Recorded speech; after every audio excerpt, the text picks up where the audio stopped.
ನಮಸ್ಕಾರ, ಕಲರ್ಫುಲ್ ಅಡ್ಡಾಗೆ ಸ್ವಾಗತ. Bigg Boss Kannada season 11 winner ಯಾರಾಗಬಹುದು ಹಾಗೂ ರನ್ನರ್ ಅಪ್ ಯಾರಾಗಬಹುದು, ಈ ಎಲ್ಲದರ ಬಗ್ಗೆ ಸಂಪೂರ್ಣವಾಗಿ ಈ ವಿಡಿಯೋದಲ್ಲಿ ತಿಳಿಯೋಣ.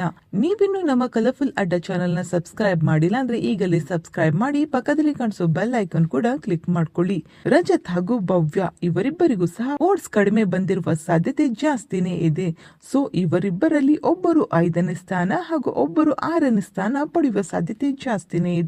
ಇನ್ನು 4ನೇ ಸ್ಥಾನವನ್ನ ಗ್ರೇ ಏರಿಯಾ ಕಿಂಗ್ ಆಗಿರುವಂತಹ ಉಗ್ರಂ ಮಂಜೂರ್ ಅವರು ಪಡೆಯುವ ಸಾಧ್ಯತೆ ಜಾಸ್ತಿನೇ ಇದೆ ಅಂತಾನೆ ಹೇಳಬಹುದು. ಮೋಕ್ಷಿತಾ ಅವರಿಗೆ ಫ್ಯಾನ್ ಬೇಸ್ ಜಾಸ್ತಿನೇ ಇದೆ, ಆದರೆ ಟಾಸ್ಕ್ ನಲ್ಲಿ ಅಷ್ಟೊಂದು ಚೆನ್ನಾಗಿ ಪರ್ಫಾರ್ಮ್ ಮಾಡಿಲ್ಲ. ಸೊ ಮೋಕ್ಷಿತಾ ಅವರು 3ನೇ ಸ್ಥಾನ ಪಡೆಯುವ ಸಾಧ್ಯತೆ ಇದೆ. ಇನ್ನು ತ್ರಿವಿಕ್ರಮ್ ಹಾಗೂ ಹನುಮಂತ ಇವರಲ್ಲಿ ಹನುಮಂತ ಅವರು ಬಿಗ್ ಬಾಸ್ ಕನ್ನಡ ಸೀಸನ್ ನಂತರ ವಿನ್ನರ್ ಆಗುವ ಸಾಧ್ಯತೆ ಜಾಸ್ತಿನೇ ಇದೆ ಅಂತ ಹೇಳಬಹುದು. ಇನ್ನು ತ್ರಿವಿಕ್ರಮ್ ರನ್ನರ್ ಅಪ್ ಆಗಬಹುದು. ಈ ಕುರಿತು ನಿಮ್ಮ ಅನಿಸಿಕೆಗಳನ್ನ ಕಮೆಂಟ್ ಮೂಲಕ ತಿಳಿಸಿ. ಈ ಒಂದು ವಿಡಿಯೋ ನಿಮಗೆ ಇಷ್ಟವಾಗಿದ್ದರೆ ಲೈಕ್ ಮಾಡಿ, ಶೇರ್ ಮಾಡಿ, ನಮ್ಮ ಕಲರ್ಫುಲ್ ಅಡ್ಡ ಚಾನೆಲ್ ಸಬ್ಸ್ಕ್ರೈಬ್ ಮಾಡಿ, ಪಕ್ಕದಲ್ಲಿ ಕಾಣಿಸೋ ಬೆಲ್ ಐಕನ್ ಕೂಡ ಕ್ಲಿಕ್ ಮಾಡ್ಕೊಳ್ಳಿ. Thank you.